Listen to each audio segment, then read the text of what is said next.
So for the most part, summer of gaming is behind us. PlayStation, in my opinion, had a very meh showcase. Summer of gaming with Jeff Keighley wasn't bad. Not a lot of stuff Nintendo related, as we've already talked about on the channel. Tons and tons of indie games have been announced across like 4 different showcases, with a good chunk of them coming to the Switch, I assume, at some point, even though a lot of it's not been announced.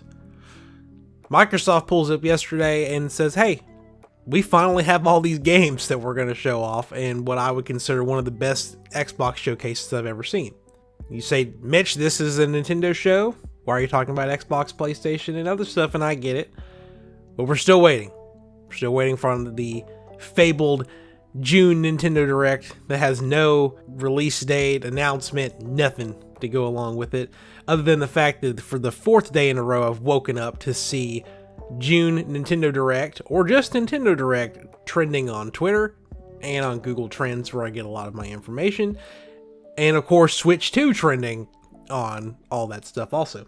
Now, I've already made a video going over different Nintendo Direct rumors and everything like that, and I do have some follow-up rumors I would like to include in this video, but this is also just I want to get something out to you guys because I hate going long periods of time without putting a video out. But this actually kind of does circle back into something that I had talked about previously. So before I get into all that, what's up everybody? Welcome to That Nintendo Show. I hope you guys are having a great week. I hope you found some games in all of this madness of game announcements that you are super excited for. Be on the lookout also in the future for like a list of 10 of the best games I think that are coming to the Switch. I think that'd be something interesting to put out there. If you enjoyed this video, make sure you hit the like button and subscribe if you're new here. Okay, so the main thing I wanted to talk about is something that I had brought up before, and it's about Call of Duty Black Ops 6 and how I made a post asking if you guys thought it was going to come to the Switch or the Switch 2, and general consensus came out to be that it was probably going to come to the Switch 2. Now, if this is the first time you've heard this discussion on my channel or just in general, pretty much the theory going around is that when Microsoft was acquiring Activision Blizzard, they said that they were going to support Nintendo consoles with parity across all platforms going forward. And no one knew if that started with the current Switch or if that was going to start with the next Nintendo hardware. And we now have a little bit more information in regards to that. So this is from Tom Henderson, who's a very credible insider in the gaming industry. So the article originally starts off just saying about how Black Ops 6 is going to be coming to past-gen consoles, which would now be considered the Xbox One and the PS4. And later goes on to say, according to developer sources, the franchise doesn't necessarily need to move away from past generations since the move to the Call of Duty HQ, which is like the hub app that hosts all of the different Call of Duty games. As part of the Microsoft Activision deal, which will bring Call of Duty to Nintendo for 10 years, it's understood that Call of Duty will be released on Nintendo platforms starting with the Switch 2, presumably next year, as the original Switch isn't powerful enough. This actually is a little bit older than whenever I made my video about this stuff, and I think it's a good point to make because I think that the Switch 1 it wouldn't handle it well, and hopefully with the added horsepower of the Switch 2, we're going to be able to see Call of Duty modernized on Nintendo platforms. Now, that was before Black Ops 6 had its big blowout announcement yesterday. There's been a couple of things that have come out that make me question the sustainability of Black Ops 6 on Nintendo platforms. Now, one of the greatest features about the Nintendo Switch is that you can take it anywhere with you. It doesn't have to always be connected to the internet.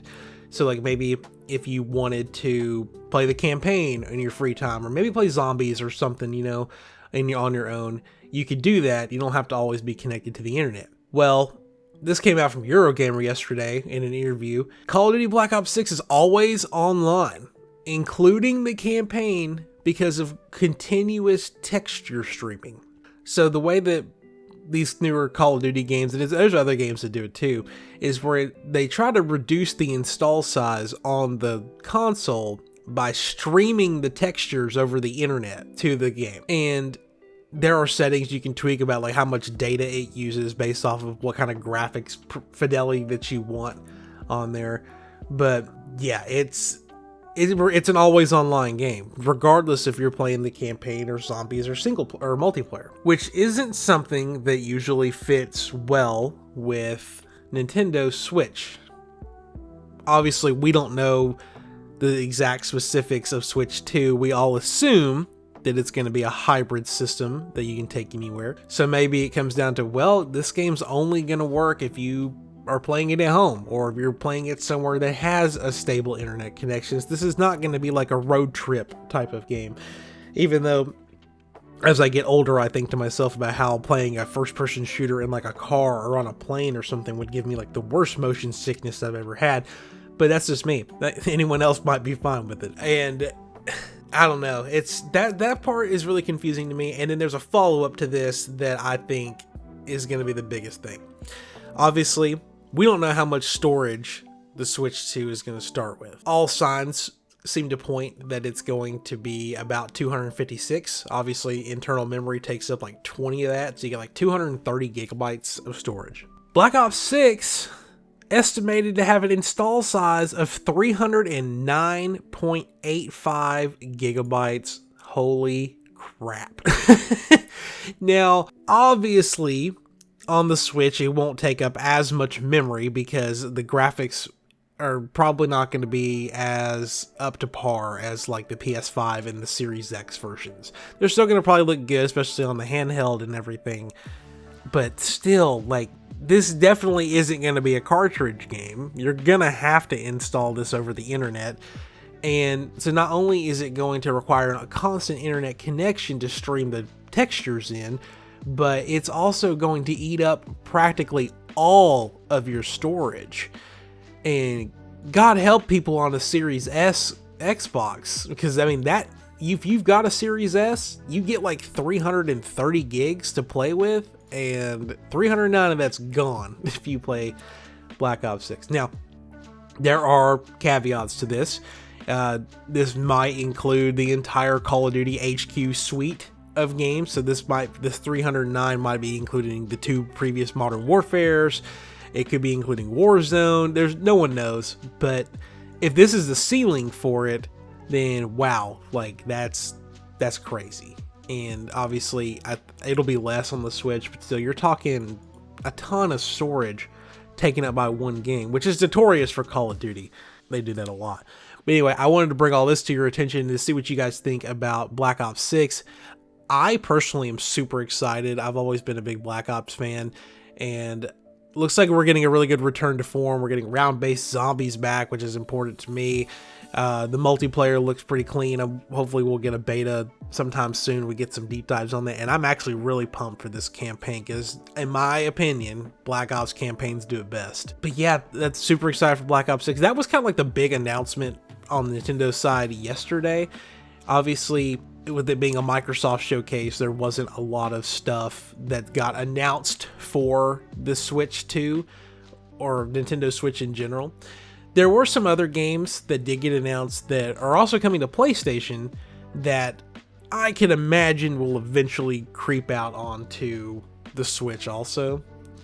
Like, I think the big one would be Doom: The Dark Ages, because we did get Doom and Doom Eternal on the Switch. So once the new system comes out, I can definitely see Doom Eternal making the jump over.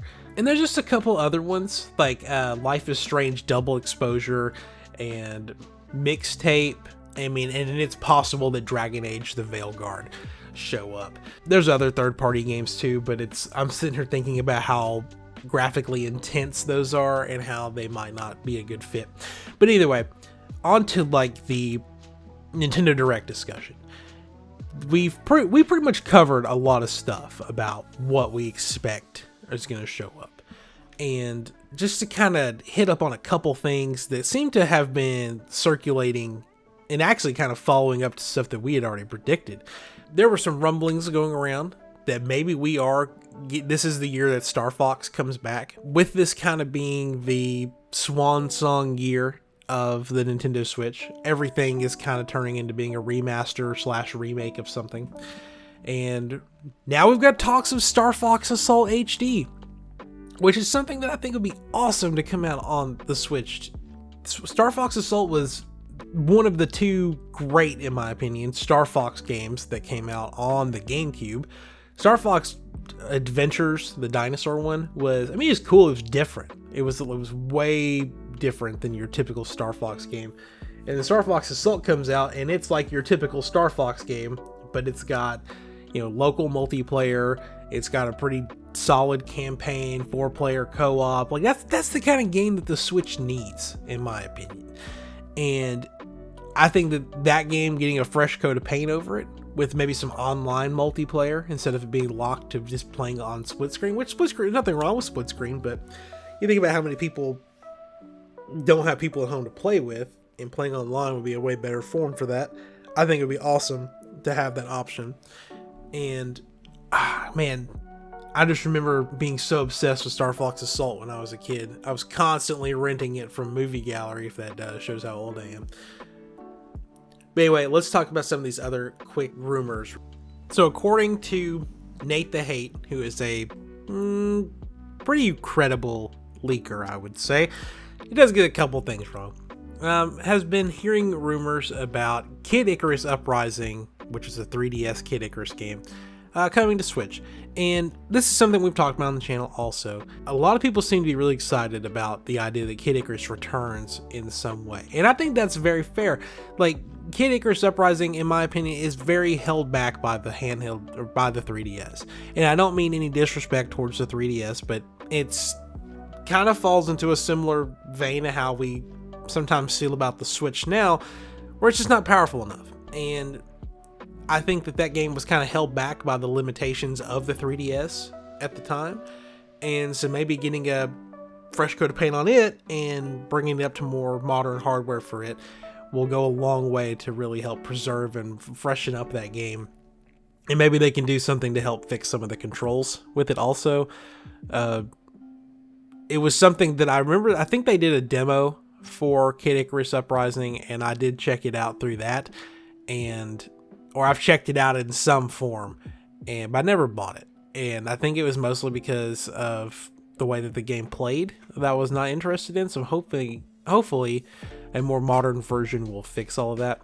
And then finally, our last new rumor going into the rest of the week is that there is a Nintendo Switch version of Xenoblade Chronicles X on the way. Now, the rest of this says that it's coming June 11th, which is still the rumored Nintendo Direct date. June 11th is tomorrow, and there's been no word about a Nintendo Direct. So does Nintendo just drop a Direct and not tell anybody, or is the date wrong? And regardless of the date being right or wrong, I think Xenoblade Chronicles X is a great fit for the Switch. It was one of the last few games that's still locked to the Wii U that we're waiting to get ported over to the Switch, other than the Wind Waker and Twilight Princess. But I think that there's a huge audience for Xenoblade. They have to see that the massive success of Xenoblade Chronicles 2 and 3 is there, and that X can follow in that same suit by bringing it over. They already brought over Xenoblade Chronicles 1. They get a remaster for that game. So bringing X over, you get the whole suite of games on the Switch. Kind of similar to what we've seen and talked about with Metroid and Bayonetta and Pikmin. I guess Metroid not quite yet, but we're still expecting Prime 2 and 3 to show up. But anyway, there's a couple more little teases going into this inevitable Nintendo Direct. Like I said, all signs pointed to it happening June 11th. No idea where this Nintendo Direct is at. Maybe it's something that they announce later today. You know, they announce things at completely backwards times to whenever I make videos. And I might be making something later talking about, hey, the Direct's happening tomorrow. This is exciting, but as of right now, I'm not holding my breath for it. They'll do it whenever they feel like it. But anyway, that should do it for this video. Thank you for tuning in. Thank you for supporting me on the channel. Again, we're super close to hitting 500 subs. If you are new here, you love my content, subscribe to my channel. It helps me out a lot. And leave a like on the video. Share it with your friends to help get the word out about all the great things that are to come for that Nintendo show. In the meantime, enjoy your week. I'll see you soon with more Nintendo content.